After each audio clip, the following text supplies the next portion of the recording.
Bonsoir, bonsoir à toutes et à tous. Je suis ravi de vous accueillir pour ce live ce soir. Alors, c'est sur une nouvelle version de Facebook que je vous accueille, donc je vais profiter voilà, apparemment ça démarre maintenant, donc bonsoir à tous. Donc je disais une nouvelle version de Facebook avec peut-être une qualité de transmission qui laisse un peu à désirer, je sais pas, j'espère que tout va bien se passer. Je suis ravi de vous accueillir et je vais profiter déjà que quelques-uns d'entre vous soient là pour m'aider à faire quelques réglages et on va commencer très vite, dans quelques minutes. Donc, pour les personnes qui sont là et que ça gêne pas de participer, je vois des bonsoirs, super. Salut Jérémy, salut Marie, salut. Ok. Juste, dites-moi si vous m'entendez bien, si vous me voyez bien. Comme ça, ce sera OK. Salut Laetitia, ça fait plaisir, ça va bien. OK, donc nous sommes bientôt prêts à commencer. Je sais qu'il y a des personnes qui vont nous rejoindre ce soir, pour lesquelles c'est la première fois. Donc, pour ces personnes-là, je me présente rapidement. Je suis Philippe, votre coach sur Angelline. J'exerce le métier de coach depuis plus de 15 ans et j'aide les personnes à améliorer leur vie, construire leur bonheur, réaliser leurs projets. Et vous pouvez retrouver toute ma présentation sur le site www.angel-line.fr avec des vidéos, des explications. Et je n'en dis pas plus sur moi, puisque ce qui est intéressant ce soir, c'est vous et le sujet.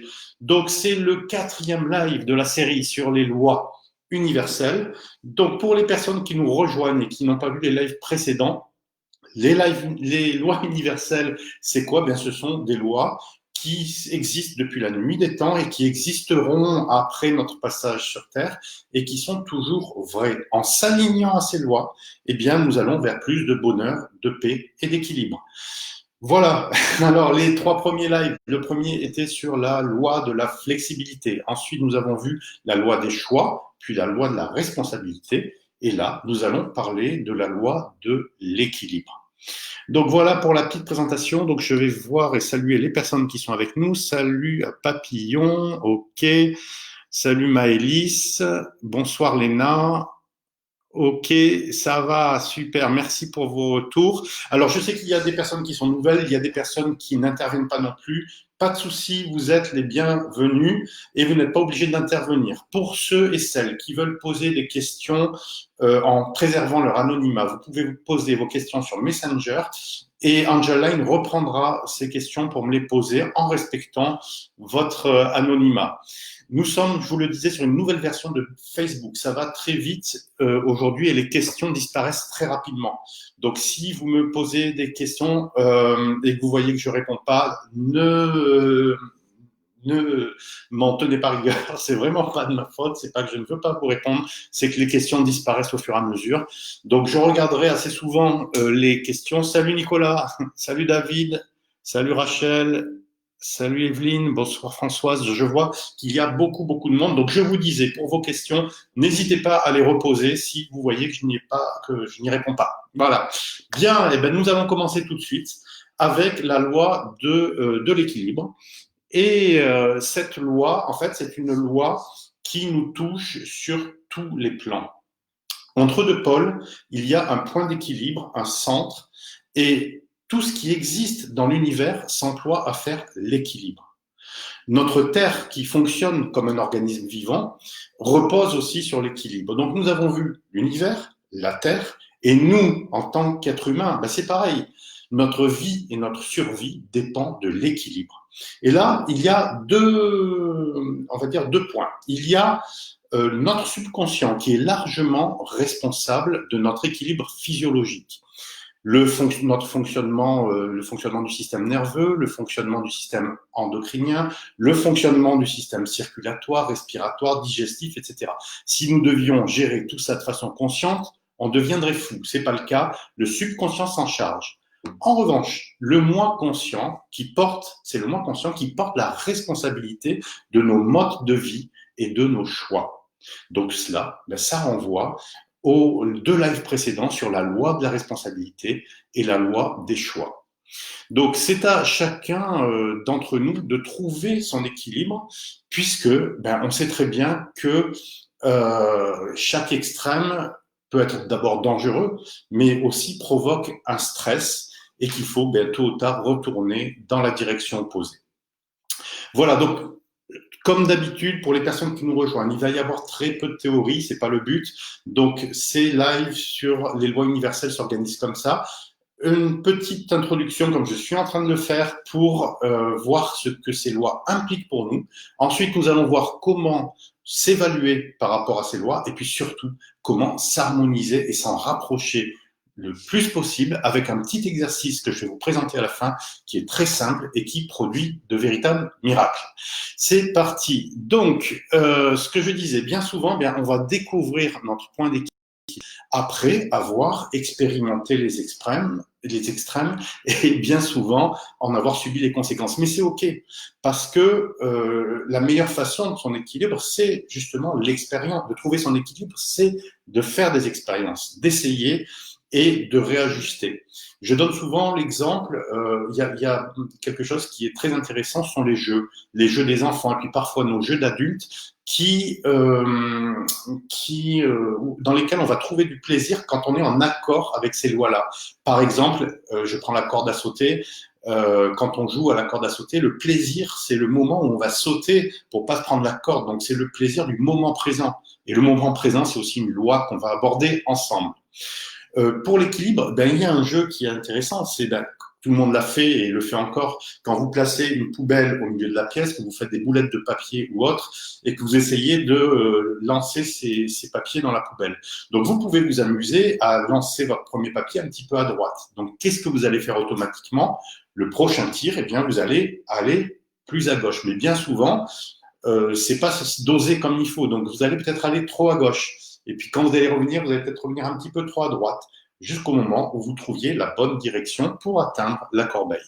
Donc, la meilleure façon de trouver son équilibre, c'est d'expérimenter, de s'observer. Alors, dans chaque domaine, le point d'équilibre peut être différent pour chaque personne. Par exemple, si on prend l'exercice physique, dans l'exercice physique, les besoins des personnes sont complètement différents en fonction de l'âge, en fonction de leur évolution, et ils peuvent être vrais à un moment et puis évoluer dans le temps. Donc, dans chaque domaine, chaque personne doit trouver son point d'équilibre.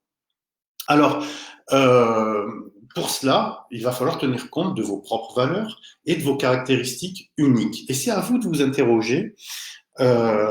Que vous soyez un homme ou que vous soyez une femme, est-ce que vous avez trouvé votre équilibre entre l'énergie masculine et l'énergie féminine, entre le travail et la famille, entre le temps pour soi et le temps pour les autres, entre donner et recevoir? Donc voilà, je ne vais pas aller plus loin sur la théorie, juste un petit résumé. Et ce qu'il faut retenir, c'est que, premièrement, chacun a son propre point d'équilibre dans chaque domaine. Deuxièmement, pour le trouver, il faut se permettre d'explorer les extrêmes. Et troisièmement, il faut également savoir s'observer soi-même pour identifier ces déséquilibres et les corriger. Alors, avant de voir le petit exercice, je vais voir qui nous a rejoint, voir déjà s'il y a des questions et des partages. Comme ça, je vais les commenter, vous répondre.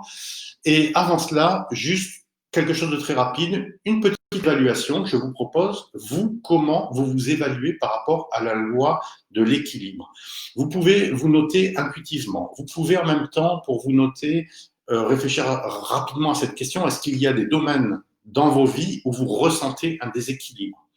Après, si vous ressentez de nombreux déséquilibres dans de nombreux domaines de votre vie, on va dire que vous êtes à 10-20% de la loi d'équilibre.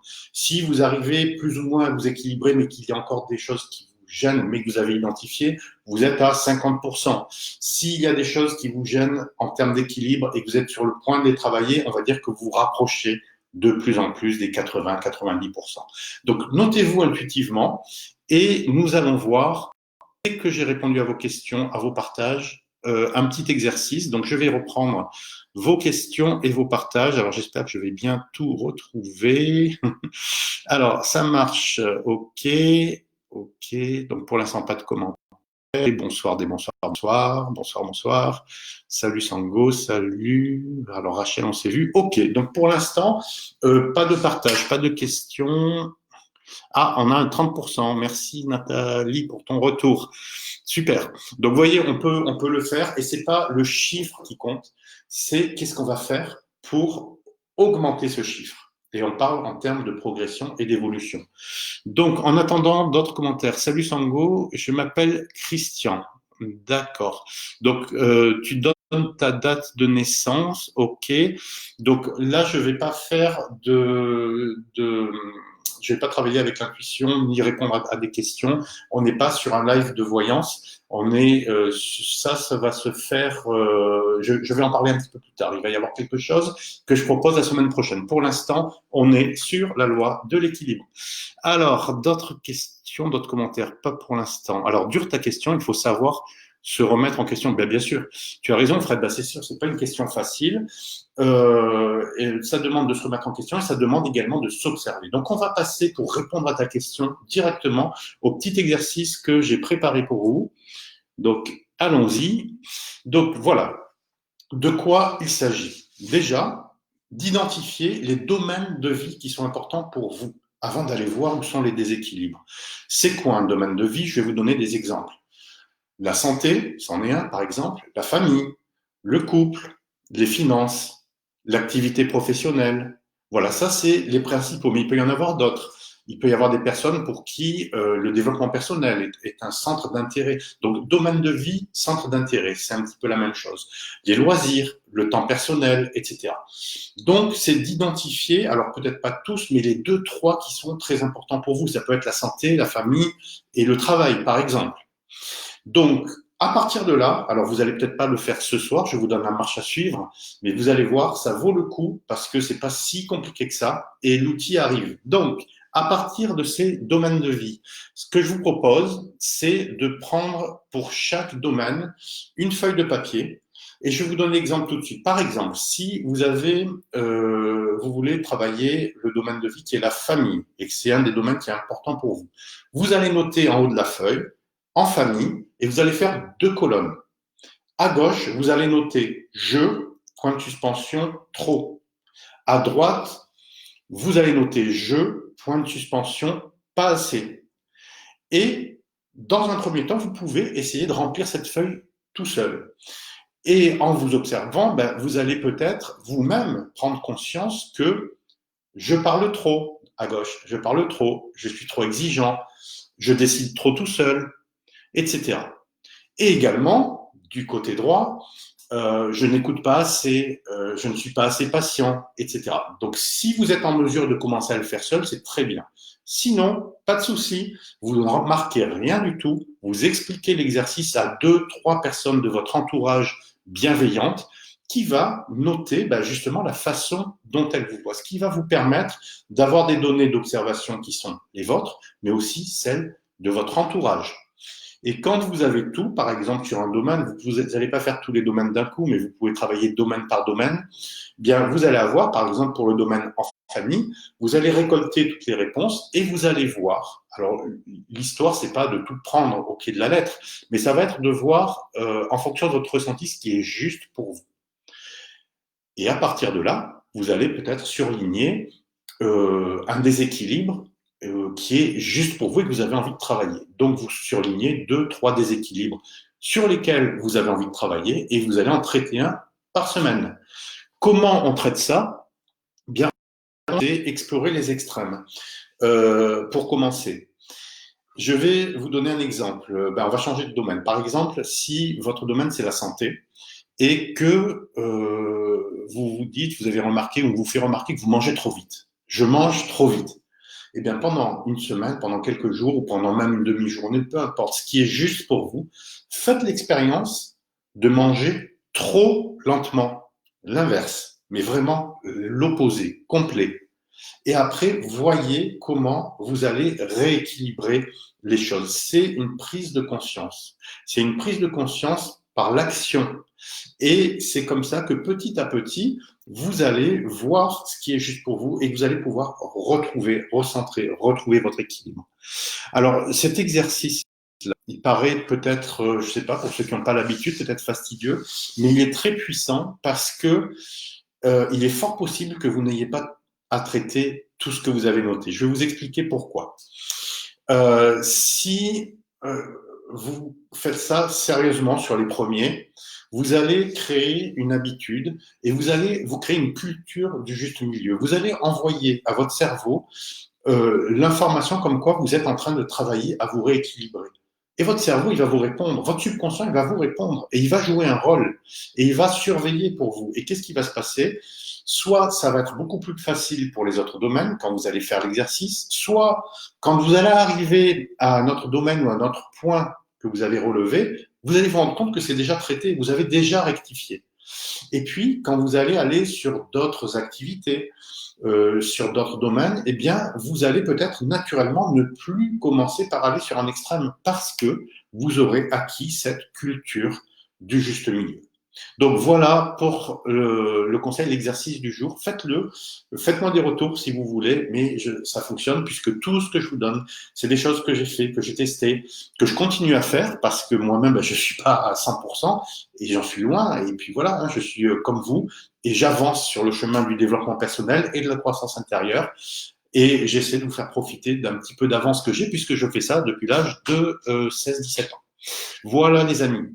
Donc je vais revenir à vos questions, à vos partages s'il y en a. Alors j'espère que je vais tout avoir. Okay. Donc comment savoir si on a un bon équilibre? Alors Maëlys a dû poser la question pendant que j'étais en train de donner l'exercice. Cela dit, quand on dit un bon équilibre, rappelle-toi ce que j'ai dit précédemment, c'est pour toi. C'est pas par rapport à quelqu'un d'autre, puisque l'équilibre d'une personne à l'autre et dans un domaine précis est différent et va être différent. Donc pour ça, il y a l'exercice pour repérer les déséquilibres. En même temps, avec l'habitude, il peut y avoir aussi le ressenti.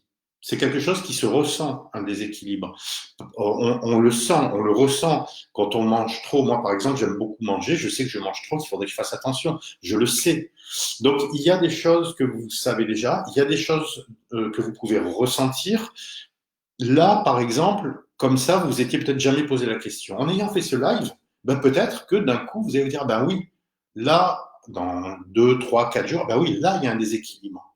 Le fait de suivre déjà ce live, ça va vous mettre votre cerveau en questionnement par rapport à ça. Voilà Maëlys, j'espère que j'ai répondu à ta question. David, le développement personnel est important pour moi. Super. Donc, c'est un domaine de vie qui est important pour toi. Donc là, identifier des déséquilibres, oui, tu peux identifier des déséquilibres dans ta façon d'être.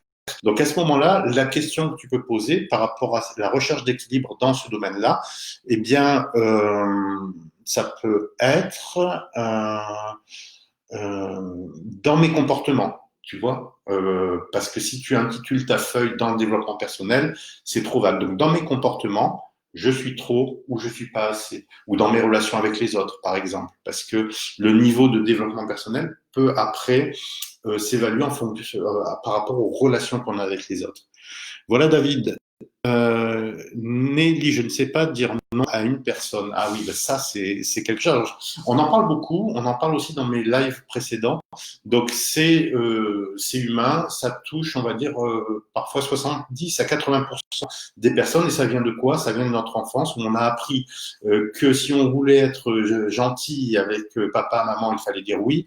Et après, c'est quelque chose qu'on va garder. Et en avançant dans l'âge, on va peut-être garder ça et on ne va pas oser dire non parce qu'on a toujours ce besoin d'être accepté, d'être bien vu des autres, etc. Et le regard de l'autre prend le dessus sur toi et sur ce que tu es vraiment et sur l'expression de tes besoins. Donc là-dessus, j'ai fait pas mal de choses sur les lives précédents. Je pense que je ferai un live qui sera consacré à ça parce qu'il y a quand même pas mal de choses à dire. Donc, savoir dire non, c'est se respecter. Il faut savoir aussi que quand on a l'habitude de toujours dire oui, à partir du moment où on va commencer à dire non, là aussi, il y a une question libre parce qu'on va partir parfois sur un extrême. C'est-à-dire que j'en ai tellement marre. Oui, allez, maintenant je vais dire non. Et quand on va dire non, ça peut être très violent. Même si c'est pas violent, la personne à qui vous avez toujours l'habitude de dire oui, ou les personnes, elles n'ont pas l'habitude de ça. Donc, ça peut créer des difficultés dans les relations. Donc, il y a une façon de faire en se respectant, en respectant l'autre. J'en ai parlé lors des précédents lives. J'en reparlerai par rapport, enfin, quand je ferai un live qui est consacré à ça. Mais en gros, pour te donner une réponse ce soir, c'est ok, j'aurais bien aimé te dire oui à ça, mais tu vois, ça va pas avec mes valeurs, c'est pas ce que j'ai envie de faire maintenant. Et si je me respecte pour être heureuse, et c'est bien ce que tu veux, que je sois heureuse, bah, je vais être obligée de décliner ton offre ou de te dire non. Donc c'est une façon un petit peu de le dire aux personnes pour leur faire entendre, dans la façon de parler, c'est pas non à la personne, mais c'est juste non à sa proposition ou à sa stratégie. Donc quand vous dites non à quelqu'un, c'est déjà de prendre conscience que vous rejetez pas la personne. Voilà. Et à l'inverse, quand quelqu'un vous dit non, ne vous sentez pas rejeté. C'est qu'elle dit non à une de vos propositions. Voilà, Nelly, il y a beaucoup de choses à dire. Je te remercie d'avoir posé cette question. On fera un live là-dessus. Tu vois, je le note et je préparerai quelque chose sur savoir dire non. Ok. Alors, Angeline qui répond bonsoir. Super. Bonsoir, bonsoir. Je donne trop d'importance, David, je donne trop d'importance aux choses et aux gens qui me déçoivent. Donc ça, tu sais, tu te rappelles, on avait fait un live sur, alors je sais plus quoi, je sais plus le thème, mais on avait parlé de ça. Je t'invite à retourner voir un petit peu les lives. Bon, c'est intéressant cette remarque parce que là aussi, c'est pareil, c'est un déséquilibre. Donc tout est lié et dans ce que je raconte auparavant dans mes lives. Donc je rappelle aux personnes qui me rejoignent maintenant que vous pouvez retrouver tous les lives précédents et les lives de l'année dernière sur votre page Angel Line. Vous allez à gauche dans la colonne de gauche, vous cliquez sur vidéo et vous avez accès à tous les lives et tous les thèmes. Donc effectivement, David, tu as raison, c'est un déséquilibre de donner trop d'importance aux autres et aux gens. Et après, on se sent déçu. Parce que on va donner tellement d'importance, en fait, attends, c'est le live sur les responsabilités. Ça y est, je m'en souviens. Donc regarde, ça doit être le live précédent ou celui juste avant. Donc quand on en fait trop pour les autres, eh bien, en même temps, on va avoir tendance à en faire trop. C'est intéressant de savoir pourquoi on en fait trop. C'est aussi parce qu'on attend des autres. Et quand on ne reçoit pas des autres, ben on se dit, voilà, on est déçu. Quelque part, on est déçu. Donc, quand on est dans ce déséquilibre d'en faire trop pour les autres, automatiquement, on est déçu parce qu'on ne va pas recevoir un retour qui est à la hauteur. Donc, retournez voir pour ceux qui s'intéressent à cette question, le live sur la loi de la responsabilité. Merci David pour ta remarque. Alors ensuite, Marie, alors j'aime bien cette idée de culture du juste milieu. Alors oui, parce que la culture du juste milieu, quand on parle de juste milieu, bien c'est un petit peu, on en entend parler dans c'est tous les sages de différentes cultures, de différentes religions, etc. On retrouve cette idée du juste milieu dans le bouddhisme aussi, par exemple. Ok. Ok, alors David, 60%, super. Nicolas, merci pour tes mots. Un petit clin d'œil. Exercice tout simple auquel je n'avais pas pensé. Ok. Et c'est vrai qu'on a tendance, les choses sont simples. Et j'aime bien cette remarque. Voilà, exercice tout simple auquel je n'avais pas pensé. Euh, souvent, les choses simples, on ne les voit plus. On a tellement l'habitude de se compliquer les choses qu'on ne voit plus les choses toutes simples. Et c'est pour ça que toujours, pour moi, le coaching, c'est simple. On est dans la simplicité. Ok, merci pour cette remarque. Bonsoir. Débordez-moi. Exercice que je vais faire, Nicolas, super. Côté santé et travail, tout à fait. Bravo, bravo Nicolas pour cette décision. David, depuis tout petit, j'ai du mal à reconnaître ma droite de ma gauche. Est-ce que je suis déséquilibré? Alors, je ne sais pas si c'est une blague. Alors, pour reconnaître la droite de sa gauche, la main droite, c'est celle dont le pouce est à gauche, et la main gauche, c'est celle dont le pouce est à droite. Non, je plaisante. Je plaisante. Alors, il y a des personnes qui sont comme ça. Non, c'est pas un déséquilibre. Après, c'est est-ce qu'on est obligé de mettre une étiquette sur chaque chose? Et c'est ça qu'on a. On dit bon, je fais ça. Est-ce que c'est un déséquilibre? Le déséquilibre, c'est d'aller dans une direction extrême et puis se générer du stress. Là, ne pas connaître la droite de sa gauche, je ne sais pas si c'est une blague, David, mais en tout cas, que ça en soit une ou pas, bon, la réponse est la même. Il n'y a pas de, pour moi, je vois pas de déséquilibre. Il y a pas mal de personnes qui sont dans ce cas, et Voilà, je pense pas que tu sois déséquilibré par rapport à ça. Ok, merci pour la. Alors, c'est très instructif, c'est instructif, c'est live. En plus, quand on sait écouter. Et oui, savoir écouter. Ça, c'est intéressant et c'est important. Pour beaucoup de choses, là, je travaille sur pas mal de sujets en ce moment. Et quand on est justement dans cette ouverture, euh, voilà, le savoir écouter, bah, ça demande de lâcher prise, ça demande de faire comme si bah, je sais rien en fait. Et être dans une attitude d'écoute, c'est quand on regarde quelque chose, ou c'est oublier toutes les idées reçues, oublier, ne pas être dans le jugement, être dans une ouverture totale et ressentir ce que dit la personne au-delà des mots, c'est-à-dire ressentir bah, dans sa gestuelle, dans l'énergie qu'elle met dans les choses, et on communique beaucoup au-delà des mots avec le non-verbal, et savoir écouter, c'est pas uniquement avec ses oreilles, mais c'est avec les autres sens, avec ses oreilles, avec ses ressentis, avec tout son être. Merci Fred pour cette remarque. Alors, j'ai tendance à m'isoler, déséquilibre social. Alors, après, la tendance, tu vois comment il faut raisonner. Alors, Papillon, je ne sais pas ton prénom, là, c'est ton pseudo. Euh, ce qu'il faut voir, c'est comment tu le vis. Est-ce que c'est trop peut-être que de t'isoler beaucoup vis-à-vis de toi, il y a des personnes qui préfèrent vivre 80% du temps isolés, mais qui le vivent très bien. Pour eux, c'est pas un déséquilibre. Pour leur famille, c'est pas un déséquilibre. Leur vie sociale, ben, les 20%, ça leur suffit. Donc, c'est toi, comment tu te sens par rapport à ça. Si tu as tendance à t'isoler alors que tu as envie d'une vie sociale plus intense, ben oui, là oui, c'est un déséquilibre. Il y a une part de toi qui veut aller un peu vers l'autre direction et une partie qui résiste et c'est à travailler. Maintenant, si ça ne te gêne pas, ben c'est pas un déséquilibre, loin de là. Donc, un indicateur aussi pour voir où sont les déséquilibres, c'est le stress. Quand on se retrouve en état de stress, ben, c'est automatiquement que quelque part, il y a un déséquilibre. Quelque part, on ne se respecte pas. Quelque part, on ne respecte pas ses besoins.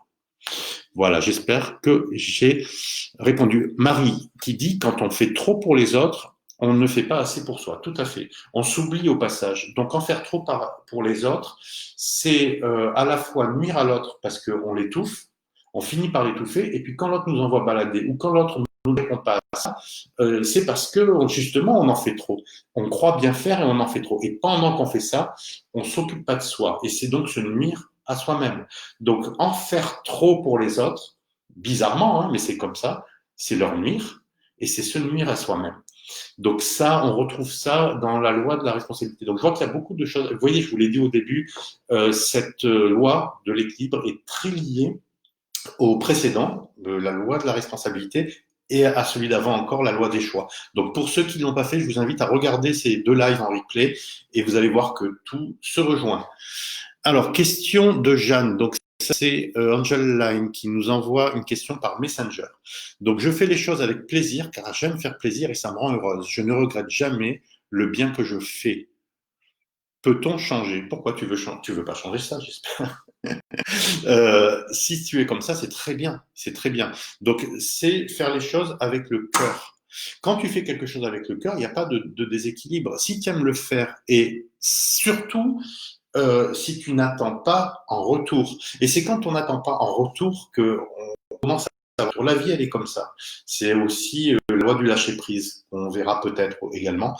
Donc, c'est justement quand on n'attend plus et qu'on lâche, on reçoit. Ça me fait toujours penser, vous savez, quand ça marche pareil, hein, quand vous bloquez sur un mot que vous ne retrouvez pas. Vous bloquez sur un mot que vous ne retrouvez pas, ben, dès que vous lâchez prise, que vous dites, bon, allez, je m'en fous, j'oublie, vous passez à autre chose, boum, ça revient.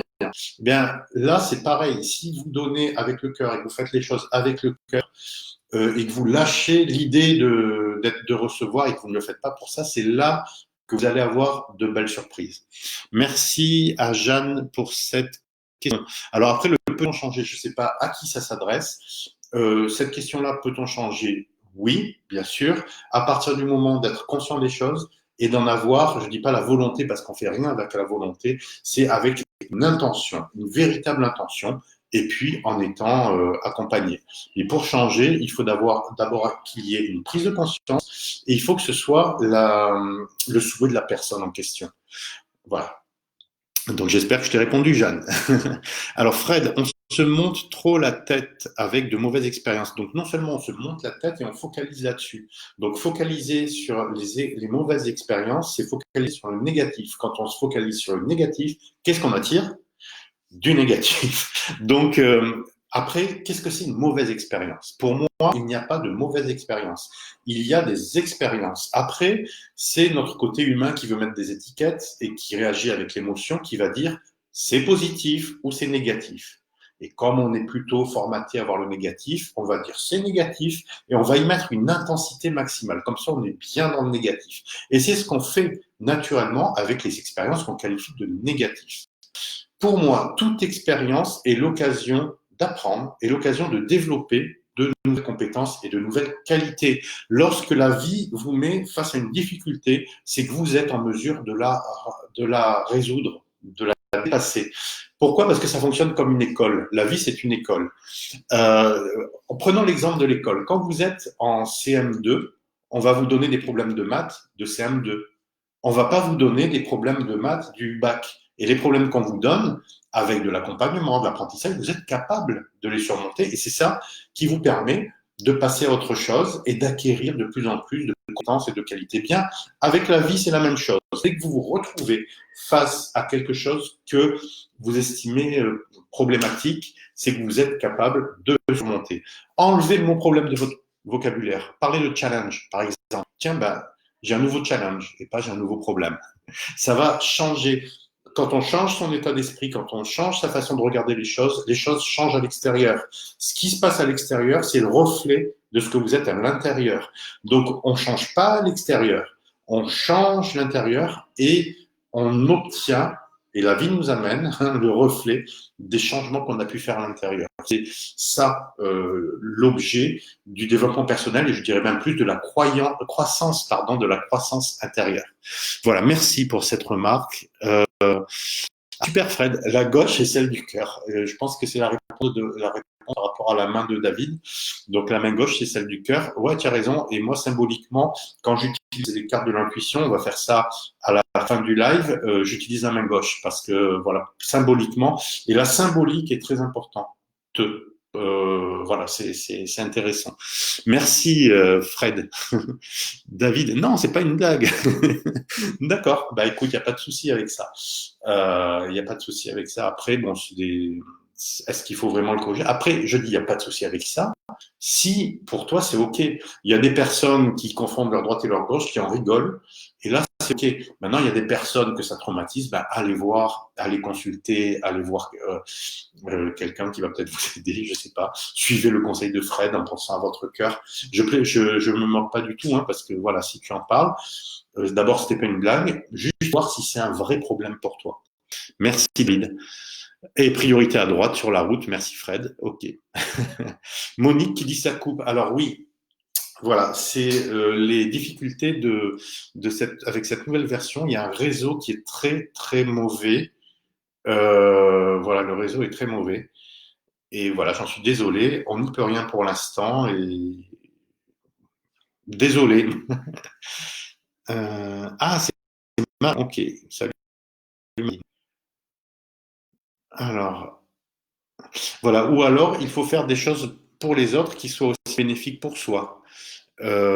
Oui, donc ça, c'est une réponse à Marie, bien sûr, mais à partir du moment où on fait quelque chose pour les autres, qu'on le fait avec le cœur, automatiquement, c'est bénéfique pour soi. Parce qu'on donne sans attendre de retour. Et là, automatiquement, le fait quand on est dans le cœur et qu'on agit avec le cœur, automatiquement, il n'y a même pas à se poser de questions, c'est bénéfique pour toi. Ok, Marie, je viens de me rendre compte que la loi d'équilibre est essentielle pour le centrage. Je n'avais pas fait le lien. Merci à toi. Bah oui, le centrage, ce qu'on appelle l'alignement, le centrage, le respect entre pensée, parole et action. Plus de son. Eh ben, le son s'en va et revient, sort et revient. Ok. Désolé. Nicolas, changer souci par challenge également, bien sûr. Donc tous les mots négatifs, entraîner son cerveau à transformer tout ce qui est négatif en positif. C'est pas parce que c'est bien de le faire, c'est pas parce que c'est une mode, mais c'est parce que ça donne une énergie. je peux démontrer, je peux pas le faire ici, j'ai besoin d'un partenaire, comment la pensée positive influe sur le tonus musculaire. Donc rien que ça, le fait d'utiliser et de penser et de transformer, et ça, si vous habituez votre cerveau à faire ça, vous allez voir bizarrement comment votre vie a changé. Merci Nicolas pour ta remarque. Monique, est-on en déséquilibre quand nous donnons trop aux autres et fait avec plaisir? Alors, le mot trop aux autres, je ne vois pas comment on peut associer le mot trop avec plaisir. Si c'est avec plaisir, c'est pas trop. Qui c'est qui dit que c'est trop? Voilà, qui dit que c'est trop? Si c'est avec plaisir, c'est pas trop. Quand c'est trop, ça veut dire que là, il va falloir, voilà. Mais si c'est avec plaisir, si ça fonctionne, si la personne qui est en face ne se sent pas étouffée, parce que là aussi, il y a ça, c'est pas trop. Voilà, l'essentiel, c'est de faire les choses avec le cœur, et puis c'est d'être attentif à comment ça réagit en face, comment l'autre réagit, comment l'autre vit ça, et qu'est-ce que la vie vous renvoie en retour. Donc, vous voyez, la question de l'équilibre, c'est pas uniquement, c'est aussi une question de ressenti. Alors, Angel me transmet une question par Messenger. Ah, pardon, d'abord, papillon. L'équilibre est important pour l'ancrage aussi. Tout à fait. Tout à fait. Bah oui, l'équilibre, et c'est ça. Donc, on a vu avec Marie le centrage, pensée, parole, action, et l'ancrage.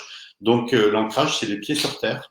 Donc, c'est d'être relié au concret, à tout ce qui est concret, et c'est ça qui permet l'ancrage, mais aussi de pouvoir avoir aussi un petit peu la tête dans les étoiles, et c'est ça qui fait l'équilibre, hein, entre le haut et le bas. Ok, question de Nini. Est-ce qu'il faut s'entraîner pour trouver l'équilibre avec des affirmations positives? On en entend beaucoup parler. Ben voilà, je viens de répondre, hein, sur les affirmations positives, sur tout ce qui est. Alors, toi, tu vas plus loin. Oui, je parlais de vocabulaire positif. Il y a aussi les affirmations positives. C'est une technique aussi. On en entend beaucoup parler. Je l'utilise aussi parfois en coaching pour mes clients. C'est de leur faire construire leur propre affirmation positive. Ça permet de se programmer également. Oui, tout à fait. C'est un très bon exercice. Merci Nini pour ta question. Quand on aime, on compte pas. Ok, Fred. Monique, merci. Ok. Merci pour toutes vos questions. Alors, je vois plus d'autres questions pour l'instant. Donc, j'y reviendrai un petit peu à la fin. Comme je ne vois plus d'autres questions, on va passer au tirage avec les cartes de l'intuition. Qu'est-ce que c'est? Pour les personnes qui nous rejoignent. Alors, les cartes de l'intuition, c'est un outil que j'utilise. C'est un jeu de cartes qui fait 54 cartes. Ça a été créé par Vanessa Mielzarek, qui est l'experte, pour moi, l'experte aujourd'hui, hein, de l'intuition, qui est toujours dans les recherches par rapport à ça. C'est la personne qui m'a formé au coaching intuitif avec son mari, hein, Gilles Guyon. Ils ont créé ce jeu-là, et c'est un jeu qui est très utile parce que dans la vie, il n'y a pas de hasard. Toutes les cartes qui sont là sont des messages de l'univers, j'appelle ça comme ça, parce que en lien avec tous les principes, les lois universelles. Donc, quand je l'utilise en individuel, en coaching, alors c'est pas à chaque fois, mais ça peut permettre de débloquer une situation, eh bien, je fais tirer une carte à la personne, et à chaque fois, ça tombe dans le 1000 et ça répond à sa question. Et depuis quelque temps, dans mes lives, j'utilise également ces cartes pour le groupe. Pourquoi? Parce que si on est tous ensemble, là, maintenant, il y a des personnes qui ont commencé au début, qui nous ont quittés, mais celles qui sont encore avec moi aujourd'hui, on est en train d'échanger, on fait des recoupements, on partage les mêmes énergies, on partage quelque chose qui nous dépasse, qui est nous, et il n'y a pas de hasard. Et quand je vais tirer une carte, vous allez voir qu'elle va vous parler également, soit tout de suite, soit dans la semaine, soit dans les 15 jours, vous allez y repenser, mais il y a, on va dire, 95% de chances que ça vous parle. Donc voilà, je tire une carte, je vous montre l'image, on va le faire ensemble, c'est pas la peine que j'explique, je regarde juste s'il y a d'autres questions.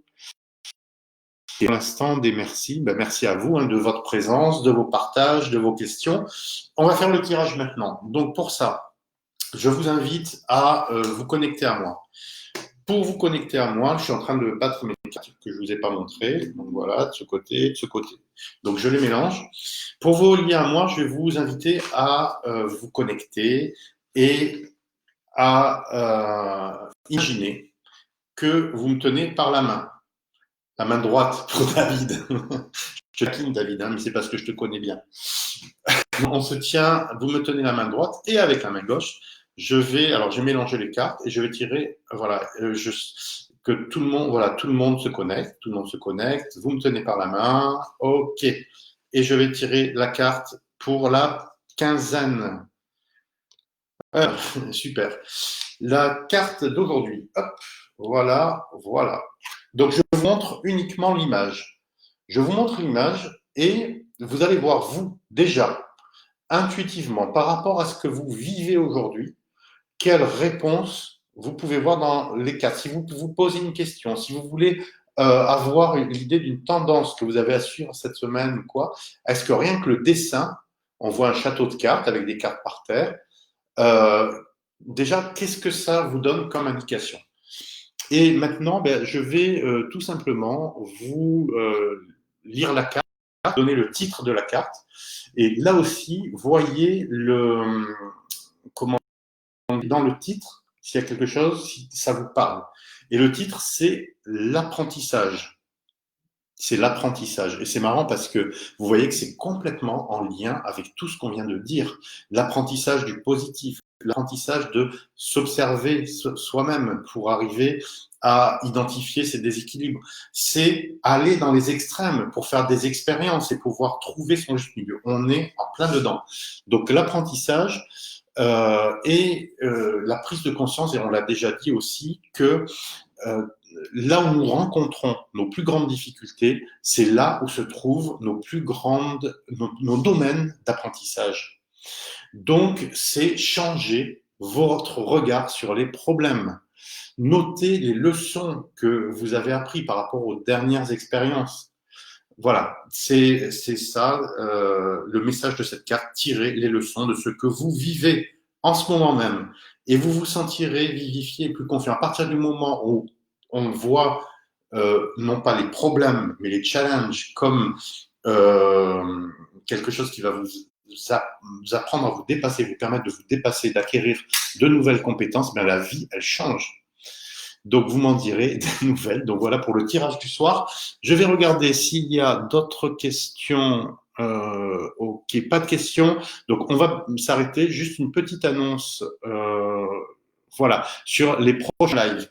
Donc, les prochains lives, le vendredi 22 mai à 19h, ce sera sur la loi de la méthode. Et vous allez voir, les lois, je les ai classées dans un ordre où ça va avoir du sens et puis tout est lié. On s'en aperçoit à chaque fois. Donc, vendredi 22 mai à 19h sur la page Angel Line, la loi de la méthode.